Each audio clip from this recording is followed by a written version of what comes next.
হরে কৃষ্ণ। সকল মাতাজি এবং প্রভুজিদের চরণে আমার প্রণাম। আজকে পুরুষোত্তম মাসের তৃতীয় দিন এবং তৃতীয় দিনের ক্লাসে আপনাদের সকলকে সুস্বাগতম। আমরা মঙ্গলাচরণ দিয়ে শুরু করব।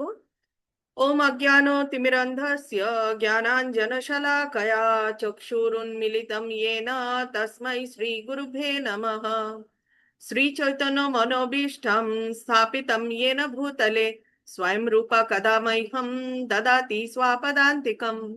वन्देऽहं श्रीगुरु श्रीयुतपदकमलं श्रीगुरून् वैष्णवांश्च श्रीरूपं साग्रजातं सहगण रघुनाथान्वितं तं सजीवम् साद्वैतं सावधूतं परिजनसहितं श्रीकृष्ण चैतन्य देवं श्रीराधा कृष्ण पादान् सहगण ललिता श्रीविशाखान्वितांश्च।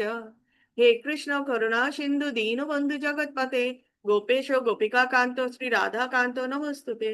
तप्त कांचन गौरांगी श्री राधे वृंदावनेश्वरी वृषभानुसुते देवी प्रणमामि हरिप्रिये। वाञ्छा कल्पतरुभ्यश्च कृपा सिन्धुभ्येव च पतितानां पावनेभ्यो वैष्णवेभ्यो नमो नमो। नमो विष्णुपादाय कृष्णपृष्ठाय भूतले श्रीमते भक्तिवेदान्त स्वामिनीति नामिने। नमस्ते सरस्वती देवे गौरवाणी प्रचारिणे निर्विशेष शून्यवादी पाश्चात्य देशतारिणे। जय श्री कृष्ण चैतन्य प्रभु नित्यानंद श्री अद्वैत गदाधर श्रीवासादि गौर भक्त वृंद। हरे कृष्ण कृष्ण कृष्ण हरे हरे हरे राम राम राम हरे हरे। निताई गौर प्रेमानंदे हरि हरि बोल। श्रीला प्रभुपाद की जय, श्रीला गुरु महाराज की जय, गुरु परंपरा की जय, श्री श्री राधा गोविंद जी की जय।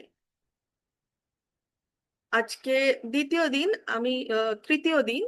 আমরা পুরুষোত্তমে মাসে আমাদের কি কি করতে হয় প্রথম দিনই বলেছিলাম, আজকে আবার রিপিট করছি। অনেক সকালে ব্রহ্ম মুহূর্তে উঠে পরিষ্কার পরিচ্ছন্ন হয়ে ভগবানের নাম জপ করতে হয়, তুলসী আরতি করতে হয়, তুলসী প্রদক্ষিণ করতে হয়। সন্ধ্যায় একটি মন্ত্র পড়তে হয়, সেই মন্ত্রটাও আমি আজকে বলে দেব। এবং সাথে হচ্ছে আমাদের সাত্বিক আহার করতে হয়, তার সাথে ভগবানকে ঘিয়ের দীপ দেখাতে হয়। এবং কিছু স্পেসিফিক ভজন আছে যেগুলো করতে হয়। জগন্নাথ অষ্টকম করতে হয়, পুরুষোত্তম যোগ 15 অধ্যায় ভগবদ গীতা অধ্যয়ন করতে হয়, চতুশ্লোকী ভাগবতম করতে হয়, তারপরে চৌরাষ্টকম করতে হয়, তারপরে শ্রী নন্দন অষ্টকম করতে হয়, তারপরে রাধা কৃষ্ণের প্রচুর ভজন রয়েছে, সেই রাধা কৃষ্ণের ভজনগুলো করতে হয়। জয় রাধা মাধব এই ভজনটাও করতে হয়। তো আজকে আমরা চতুশ্লোকী ভাগবতম দিয়ে শুরু করব। তারপরে আমাদের হাতে সময় থাকলে আমরা জগন্নাথ অষ্টকমের যে আমরা তো জগন্নাথ অষ্টকম গত দুদিন করেছি, তো আমরা সেটার যে কি অর্থ, সেই অর্থটা আজকে আমরা পড়ে নেব। চতুশ্লোকী ভাগবতম আসলে কি? শ্রীমদ্ ভাগবতমে 18,000 শ্লোক রয়েছে, ঠিক? ব্রহ্মাজিকে পুরুষোত্তম ভগবান তিনি নিজেই জানিয়েছেন। এই 4টে শ্লোক দিয়েই পুরো ভাগবতমের বর্ণনা করা হয়েছে, ঠিক আছে? তো এটা হচ্ছে শ্রীমদ্ ভাগবতমের দ্বিতীয় স্কন্ধের 9ম অধ্যায়ের শ্লোক নাম্বার 33 বা 33 নম্বর শ্লোক। এখানে এই 4টি শ্লোক পুরুষোত্তম ভগবান ব্রহ্মাজিকে বলেছে। তো শ্লোকগুলো কি? ওম নমো ভগবতে বাসুদেবায়, ওম নমো ভগবতে বাসুদেবায়, ওম নমো ভগবতে বাসুদেবায়। চতুশ্লোকী ভাগবতম শ্রীমদ্ ভাগবতের দ্বিতীয় স্কন্ধের 9ম অধ্যায়ের 33 নম্বর শ্লোকে রয়েছে। শ্লোক পাঠ করা শুরু করব। अहम एवासम एवाग्रे नन्यद् यत्सत् असत् परम पश्चादहम यद् एतच्च यो वशिष्येता सोऽस्म्यहम्।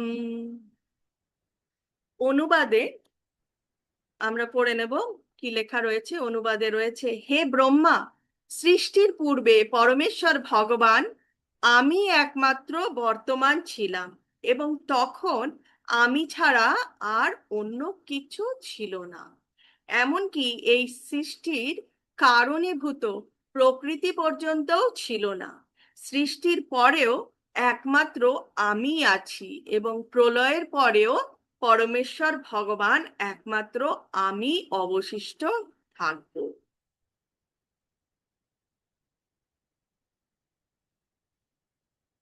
ডিটেলসে আমরা পরে পড়বো, আজকে সব শ্লোকগুলো আমরা কমপ্লিট করে নেব।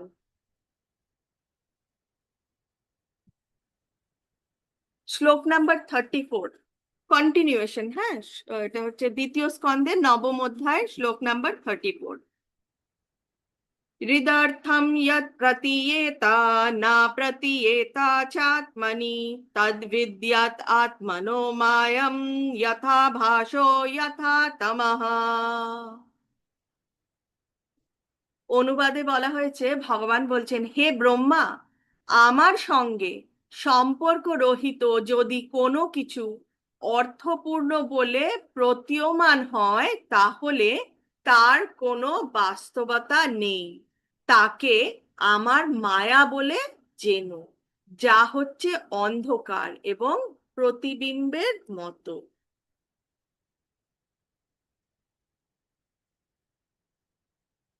শ্লোক নাম্বার 35। শ্লোক নাম্বার 35-এ ভগবান বলছেন, যথা মহান্তি ভূতানি ভূতেষু চ চেষ্বনু প্রবিষ্ঠানি অপ্রবিষ্ঠানি তথা তেষু ন তেষ্বহম। অনুবাদে বলছে, ভগবান বলছেন ব্রহ্মাজিকে, হে ব্রহ্মা, জেনে রেখো যে মহাভূত সমূহ যেমন উচ্চ নীচ সমস্ত সৃষ্টিতে প্রবিষ্ট হয়েও অপ্রবিষ্ট রূপে স্বতন্ত্রভাবে বর্তমান, তেমনি আমিও জগতে সর্বভূতে প্রবিষ্ট হওয়া সত্ত্বেও প্রত্যেক বস্তু থেকে পৃথক থাকি। শ্লোক নাম্বার 36। ভগবান বলছেন, এবা তদ এবা জিজ্ঞাসম তত্ত্বা জিজ্ঞাসনাত্মনঃ অন্বয়া ব্যতিরেকাভ্যাম যৎসৎ সর্বত্র সর্বদা। ভগবান বলছেন, যে ব্যক্তি পরম সত্যরূপ আমার অনুসন্ধান করে তাকে অবশ্যই প্রত্যক্ষ এবং পরোক্ষভাবে সর্বস্থানে সর্বকালে এবং সর্ব অবস্থায় এই বিষয় পরিপ্রশ্ন করতে হবে। কি বিষয়?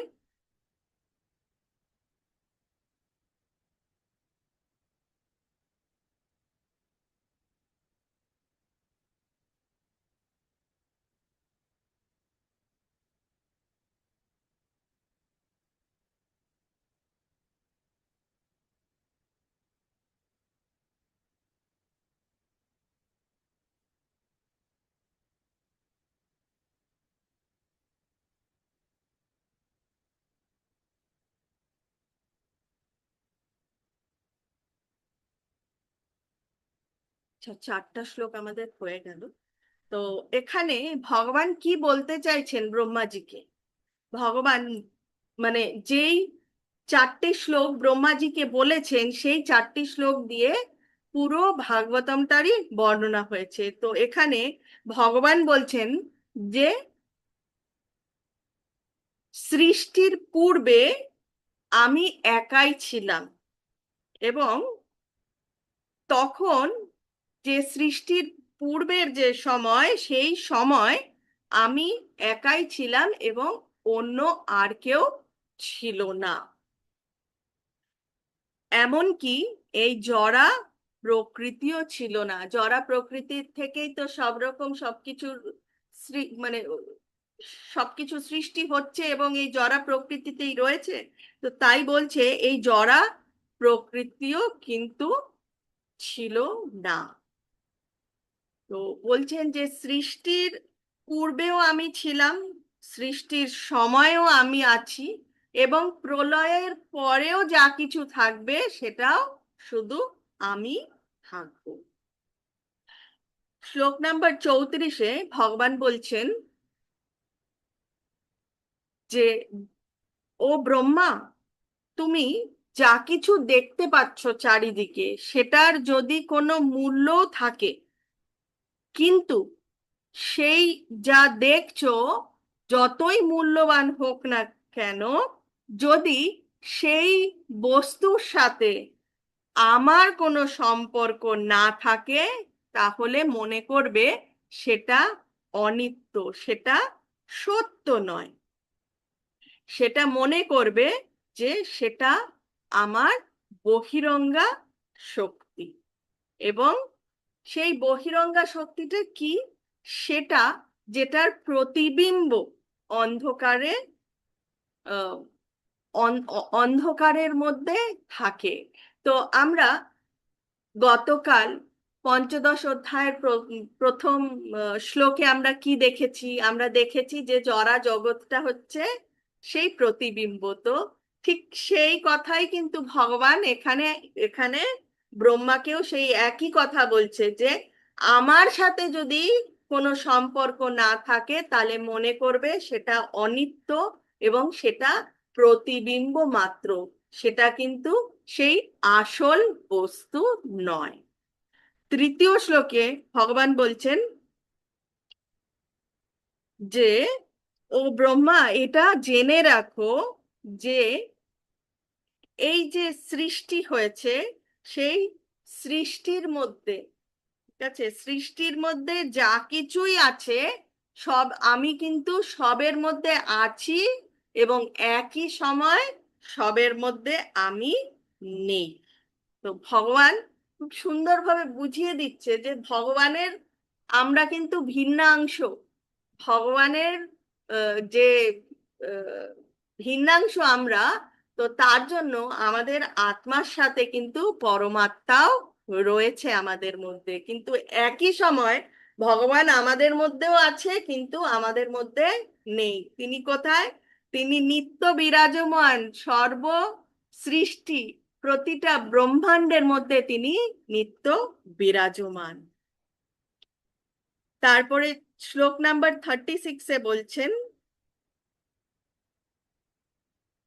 যে যেই আমার কে লক্ষ্য করে বা পরম সত্যে, সত্যের অর্থ খোঁজার চেষ্টা করছে বা তার জীবনের লক্ষ্য খোঁজার চেষ্টা করছে, সে যা কিছুই করুক না কেন তাকে কিসের সন্ধান করতে হবে?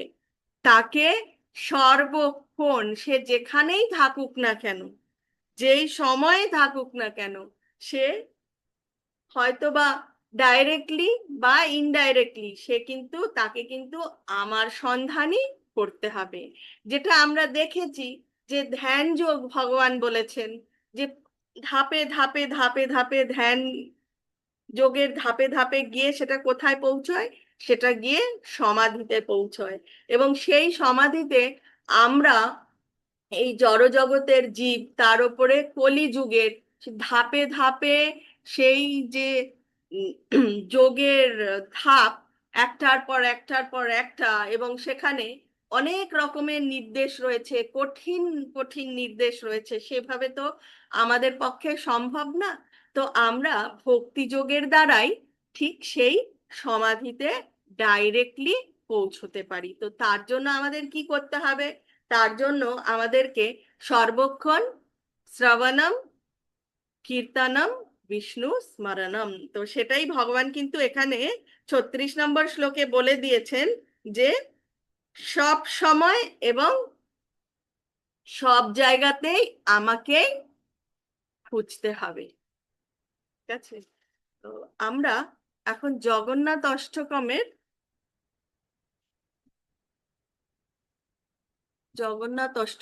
চলে যাব।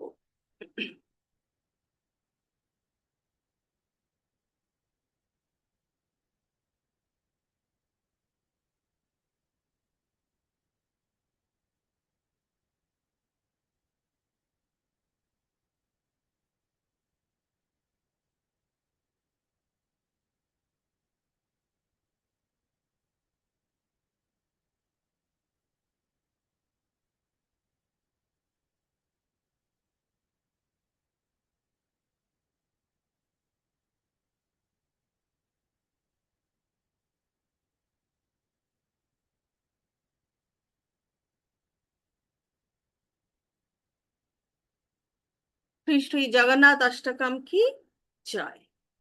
তো আমরা দেখেছি জগন্নাথ অষ্টকমে সেই 8টি পদ রয়েছে, যার জন্য অষ্ট বলা হয়।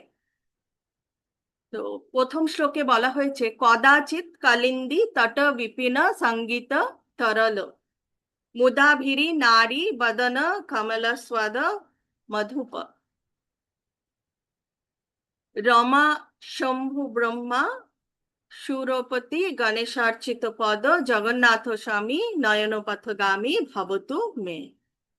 তো এখানে এর অর্থ হচ্ছে যিনি যমুনা, কদাচিৎ কালিন্দী, কালিন্দী যমুনাকে বলা হয়, যিনি যমুনার তীরে বনে বাঁশি বাজিয়ে সঙ্গীত পরিবেশনে চঞ্চল হন, যিনি আনন্দ সহকারে গোপিনীদের মুখপদ্মরূপ সুধা পান করেন এবং লক্ষ্মী, শিব, ব্রহ্মা, ইন্দ্র ও গণেশ যার পাদপদ্ম পুজো করেন, সেই প্রভু জগন্নাথ আমার নয়ন গোচর হন। দ্বিতীয় শ্লোকে বলা হয়েছে ভুজে শব্বরেণু শিরসি শিখি পুচ্ছম কটি তট দুকুলম নেত্রান্তে সহচর কটাক্ষং বিদধাতে সদা শ্রীমদ বৃন্দাবন বসতি লীলা পরিচয় জগন্নাথ স্বামী নয়নপথগামী ভবতু মে। তো সেখানে এই দ্বিতীয় শ্লোকের অর্থ হচ্ছে যার বাম বাহুতে শ্রী বলরাম অবস্থান করেন, যার শরীর সুগন্ধযুক্ত ও স্বর্ণ বস্ত্র পরিহিত, যার উজ্জ্বল মুখমণ্ডল রত্ন খচিত এবং যিনি মণিমাণিক্য শোভিত অঙ্গ অঙ্গনে বিরাজমান, সেই প্রভু জগন্নাথ আমার নয়ন গোচর হন। তৃতীয় শ্লোকে বলা হয়েছে অপারং কংসারে সরসিজ বনচ্ছা বনচ্ছাবিহীরণং।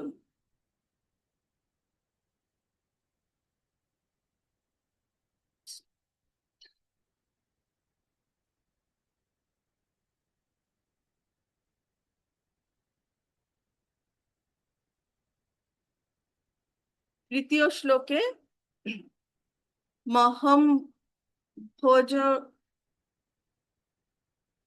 আচ্ছা আমাদের কাছে সময়টা একটু কম, তো আমরা আর শ্লোকে যাচ্ছি না, আমরা ডাইরেক্ট গিয়ে পড়ে নিচ্ছি।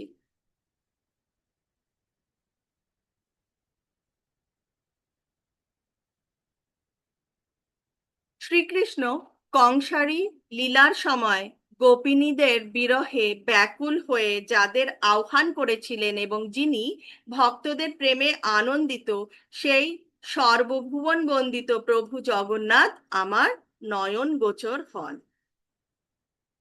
চতুর্থ শ্লোকের যে অর্থ সেটা হচ্ছে আমি সুন্দর শ্রী রাজ্য বা সুন্দর স্ত্রী রাজ্য বা কোনো ঐশ্বর্য কামনা করি না, আমি শুধু চাই মহাদেবের প্রথম পতির দ্বারা গীত ও প্রশংসিত চরিত্র সেই প্রভু জগন্নাথ সর্বদা আমার নয়ন গোচর হন।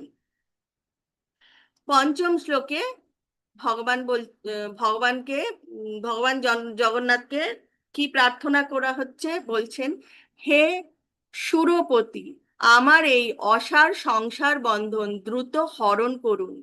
হে কুলপতি, আমার বিস্তীর্ণ পাপ রাশি ধ্বংস করুন। হে দীনের বন্ধু, অসীম করুণায় সেই প্রভু জগন্নাথ আমার নয়ন গোচর হন। ষষ্ঠ শ্লোকে বলা হয়েছে রথে আরোহণ করে যাত্রাপথে পণ্ডিত ও ব্রাহ্মণদের স্তব শুনতে শুনতে যিনি এগিয়ে যান, যিনি করুণা সাগর ও লক্ষ্মীর সিন্ধু সুতারো, যিনি লক্ষ্মীর স্বামী, সেই প্রভু জগন্নাথ আমার নয়ন গোচর হন। সপ্তম শ্লোকে বলা হচ্ছে বেদান্ত যাকে পরম ব্রহ্ম বলে ঘোষণা করে এবং দেবগণ যাকে সর্বদা স্তব করেন, সেই লক্ষ্মী দেবী কর্তৃক ধৌত পাদপদ্মধারী প্রভু জগন্নাথ আমার নয়ন গোচর হন। অষ্টম শ্লোকে বলা হয়েছে, পবিত্র ও সংযত হয়ে যে ব্যক্তি এই পুণ্যময় জগন্নাথ অষ্টক পাঠ করেন, তিনি সমস্ত পাপ থেকে মুক্ত হয়ে অবশেষে বিষ্ণু লোকে অর্থাৎ ভগবানের ধামে গোলক বৃন্দাবনে গমন করেন। তো এই হচ্ছে জগন্নাথ অষ্টকমের অর্থ। এখন যেই শ্লোকটি আমাদের 3 সন্ধ্যায় বলতে হবে সেটা হচ্ছে, গোবর্ধনাধরম বন্দে গোপালম গোপরূপিণম গোকুলোৎসবমে ঈশানম গোবিন্দম গোপিকা প্রিয়ম বন্দে নবঘনশ্যাম দ্বিভুজম মুরলীধরম পীতাম্বরধম পীতাম্বরধারম দেবম সা রাধা পুরুষোত্তমম।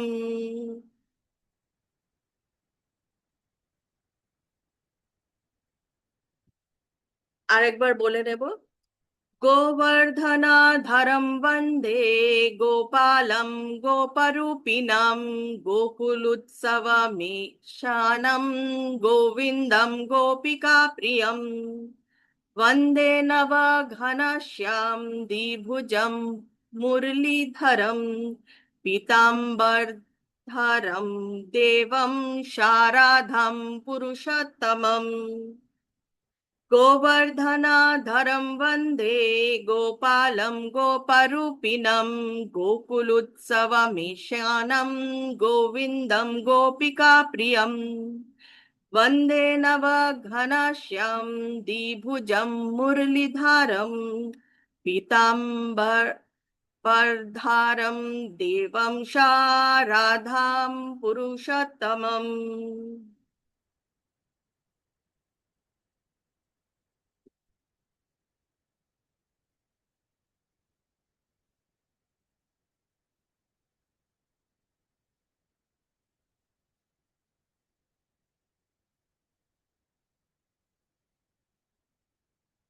হরে কৃষ্ণ।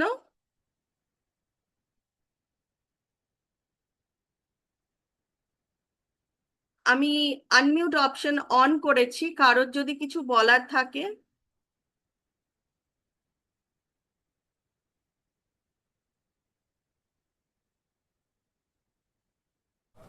হরে কৃষ্ণ মাতাজি। মাতাজি বলছি কি, ওই যেটা মানে পড়ালেন ওই ভাগবতমের, তো ওটা দ্বিতীয় স্কন্ধের কত অধ্যায় আছে মাতাজি? নবম অধ্যায়ের শ্লোক নাম্বার 33 থেকে 36। নবম দ্বিতীয় স্কন্ধের নবম অধ্যায়ের শ্লোক নাম্বার 33 থেকে 36, চতুশ্লোকী ভাগবতম।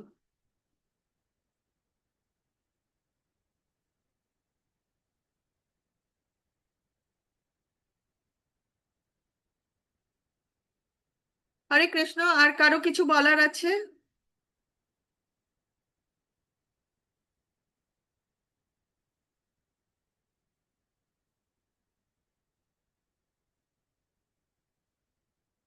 আমাদের হাতে 10 মিনিট রয়েছে, তো কারোর প্রশ্ন থাকলে প্রশ্ন করতে পারেন, কিছু শেয়ার করার থাকলে শেয়ার করতে পারেন।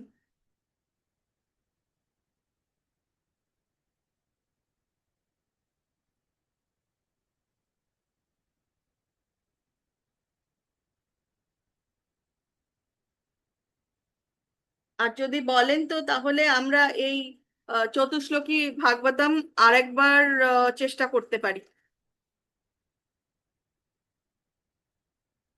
মাতাজি ওটা আর একবার রিভাইজ করিয়ে দিলে ভালো হয়। আচ্ছা।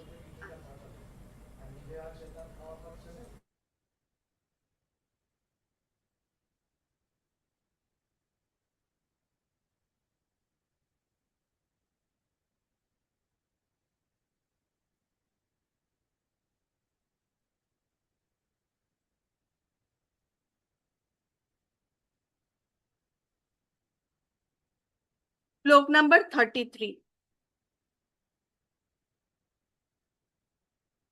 अहम एवाशम एवाग्रे আপনারাও বলতে পারেন আনমিউট করে সাথে সাথে, মানে আমি ফার্স্ট বলবো, अहम् তাই তারপরে एवाशमेवाग्रे नान्यद् यत्सत् असत् परम् नान्यद् यत् सत् परम् पश्चादहं यदेतच्छत् पश्चादहं यदेतच्छ यो विशेषतः सोऽस्म्यहम् यवशिष्यते स्म्यहम् अहमेव एकाग्रे अहमेवाग्रे नान्यद् असत् परम् नान्यद् यत् सत् परम् पश्चादहं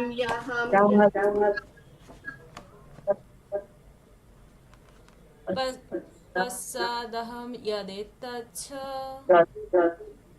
यो विशेषतः सोऽस्म्यहम् यवशिष्यते स्म्यहम्। আজকে শুধু শ্লোকই ঠিক আছে মাতাজি। ঋতের্থাম ऋते ऋते अर्थं यत् प्रतीयेत না প্রতীয়েতাচাত্মনি न प्रतीयच्चात्मनि তদ্বিদ্যাৎ আত্মনোময়म् तद्विद्य आत्मनो मायम् यथा भासो यथा तमः यथा भास यथा तमः ऋतेर्थं प्रतीयेता ऋतेऽर्थं यत् प्रतीयेत न प्रतीयेताचात्मनि न प्रतीयत चात्मनि तद्विद्यात् आत्मनोमयम् तद्विद्धि यत् आत्मनोमयम् यथो भासो यथा तमः यथा भासो यथा तमः ऋतेर्थं यत् प्रतीयेता ऋतेऽर्थं यत् प्रतीयेत न प्रतीयेताचात्मनि न प्रतीयेत चात्मनि तद्विद्यात् आत्मनोमयम्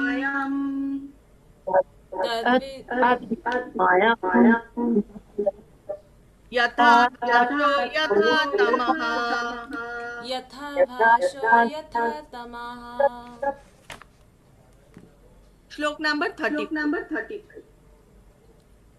মাতাজি আমার বলাটা শেষ হলে আপনি আনমিউট করবেন, তাহলে ইকো হচ্ছে। দিব্যা মাতাজি। यथा महान्ति भूतानि यथा महन्ति भूतानि भूतेषु च चेष्वनु भूतेषु चाचेषनु प्रविष्ठान्ति अप्रविष्ठान्ति प्रविष्ठन्ति अप्रविष्ठन्ति तथा तेषु न तेष्वहम् तथा तेन तेष्वम् यथा महान्तानि यथा महन्ति भूतानि भूतेषु च चेष्वनु भूतेषु चाचेषनु प्रविष्ठान्ति अप्रविष्ठान्ति प्रविष्ठन्ति अप्रविष्ठन्ति तथा तेषु न तेष्वहम् तथा तथा तेषु न तेषाम् यथा महन्ति भूतानि यथा महन्ति भूतानि भूतेषु च चेष्वनु भूतेषु च चेष्वनु प्रविष्ठान्ति अप्रविष्ठान्ति प्रविष्ठन्ति तथा तेषु न तेष्वहम् तथा तेषु तेषु नदीष्व नोक्तिस्सहम् श्लोक नंबर 36 एतावत् एव जिज्ञासम् एतावदेव एतावदेव जिज्ञास्यं तत्त्वा जिज्ञासुनात्मना तत्तो तत्त्वा जिज्ञासुनात्मनः जिज्ञास्वात्मना अन्वयाव्यतिरेकभ्यम् अव्ययव्यतिरेकाभ्याम् अन्वयाप्यतिवेकाभ्याम् অক্ষয় নয়, এখানে নয় বয় রয়েছে, অন্যায়। যেটা সংস্কৃতে আমরা বাংলায় অন্যায় বলে বলি, কিন্তু সংস্কৃতে বলবে অন্বয়। অন্বয়া ব্যতিরেকাভ্যাম अव्ययव्यतिरेकाभ्याम् यत् स्यात् सर्वत्र सर्वदा यत् स्यात् सर्वदा सर्वदा एव तद् एव जिज्ञास्यम् एतावदेव जिज्ञास्यम् एव तद्। আচ্ছা, 1 মিনিট, এখানে एताव লেখা, হ্যাঁ, এটা এটা এটা एतावदेव जिज्ञास्यम् एतावत् एव जिज्ञासम् तत्त्वा जिज्ञासुनात्मनः तत्तो जिज्ञासुनात्मनः अन्वया व्यतिरेकभ्यम् अव्ययव्यतिरेकाभ्याम् यत् स्यात् सर्वत्र सर्वदा। यत् स्यात् सर्वदा सर्वदा আমি পাঠিয়ে দেব, আজকে আমরা যা যা ক্লাসে করলাম সেগুলো সব আমি গ্রুপের মধ্যে পাঠিয়ে দেব, ঠিক আছে? তাহলে আমাদের হাতে আর সময় নেই, খুব কম সময় রয়েছে, আমার ক্লাস এখানে এন্ড করতে হবে। আর কারো কোনো প্রশ্ন থাকলে আপনারা মেসেজ করে দেবেন, ঠিক আছে? বাঞ্ছা কল্পতরুভ্যশ্চ কৃপা সিন্ধুভ্যেব চ পতিতানাং পাবনেভ্যো বৈষ্ণবেভ্যো নমো নমো। অনন্ত কোটি বৈষ্ণব ভক্তবৃন্দ কি জয়। শ্রীলা প্রভুপাদ কি জয়। শ্রীলা গুরু মহারাজ কি জয়। গুরু পরম্পরা কি জয়। নিতাই গৌর প্রেমানন্দে হরি হরি হরি হরি বলো।